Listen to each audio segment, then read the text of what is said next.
la bonne nouvelle, nous serons en direct avec Alice Rougerie. Mais avant cela, le vu d'ici notre région, ses spécificités et ses cultures. Ce midi, on ne le sait pas assez, mais la France est le premier producteur mondial de lin. À l'heure où cette fibre fait son opération séduction en se dévoilant aux rues de Rivoli à Paris, notre équipe s'est rendue à Quilhem dans une entreprise centenaire de teillage de lin, Van Robaay, qui vient d'obtenir une aide de la région pour se moderniser. Valérie Dermercédian, Mustapha Mohamed. Chaque jour, 120 tonnes de paille de lin arrivent à Quilhem pour être travaillées en fibre de lin.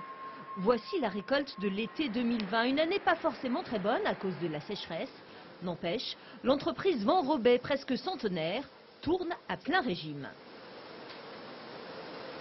Ici, on va d'abord commencer par casser le squelette, c'est-à-dire le centre du lin, le bois.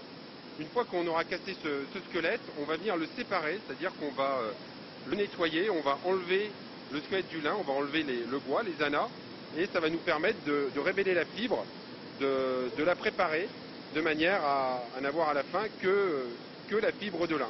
Et donc cette matière sera prête ensuite à partir en peignage, puis en filature pour réaliser du fil. À la base, le lin, c'est cette plante à fleurs bleues.